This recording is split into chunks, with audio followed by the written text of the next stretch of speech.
ایک خوبصورت جوان تھا، ایک عورت کا دل آ گیا اس پر۔ یہ یاد رکھ لیں، ہم لڑکوں کو منع کرتے رہتے ہیں، لیکن ہمیں گھر کی بچیوں پر بھی توجہ دینی ہوگی، ہمیں ان کے فون پر بھی نگرانی کرنی ہوگی، ہمیں وہاں بھی غور کرنا ہوگا۔ اس لیے کہ اگر کوئی بچی گنجائش نہ دے تو میرا خیال ہے کہ لڑکا جرت کرنے کی طاقت نہیں رکھتا، تو وہاں بھی ان کی اماں سے کہے کہ پابندی لگائے، بچی کسی کا موبائل لے کر کے کہیں اس کو استعمال تو نہیں کر رہی، اس پودے پر بھی توجہ دے، درخت بننے سے پہلے اس کی بھی نگرانی کریں، یہ بھی بڑا ضروری کام ہے۔ عورت کا دل آ گیا تو نبی پاک علیہ الصلوۃ والسلام فرماتے ہیں اس نے کوئی بہانہ لگایا، کسی کو کہا کہ اس نوجوان کو بلا کے لاؤ، اس کو کہو کہ ہم نے کوئی گواہی لینی ہے تجھ سے۔ وہ نوجوان آیا،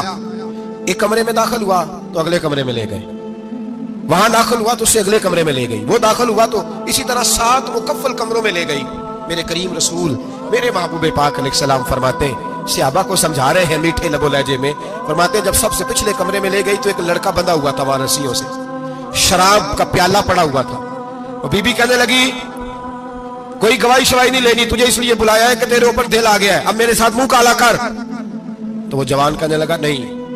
میں نے اپنے نفس کو پاک رکھا ہوا ہے، میری نظر بھی پاک ہے، دل بھی پاک ہے، اور اس کی برکت یہ ہے کہ رب نے میری روح کو بھی پاک رکھا ہوا ہے، تو میں یہ حرکت نہیں کر سکتا۔ پاک لوگ پلید کاموں کی جانب توجہ نہیں کرتے، میں یہ حرکت نہیں کر سکتا۔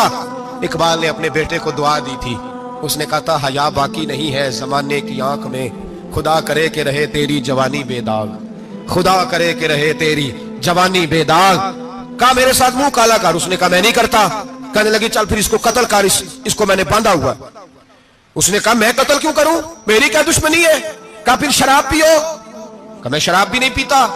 تو کہنے لگی اب تو میں نے تجھے اپنے چنگل میں پھانس لیا ہے، اب تو یہاں سے بچ کے جا نہیں سکتا، اور اگر تو باہر جائے گا تو میں شور کروں گی، لوگ جمع کروں گی، اس نے میری عزت آبرو پہ ہاتھ ڈالا ہے، تو بچ تو نہیں سکتا، ایک کام تو کرنا پڑے گا۔ محبوب فرماتے اس نوجوان نے سوچا کہ زنا بھی بہت بڑا جرم ہے، قتل بھی بہت بڑا گناہ ہے، چلو اب مجبوری ہے تو شراب پی لیتا ہوں، لیکن وہ سمجھا نہ کہ شراب تو بنیاد ہے۔ اس نے ایک پیالہ جو پیا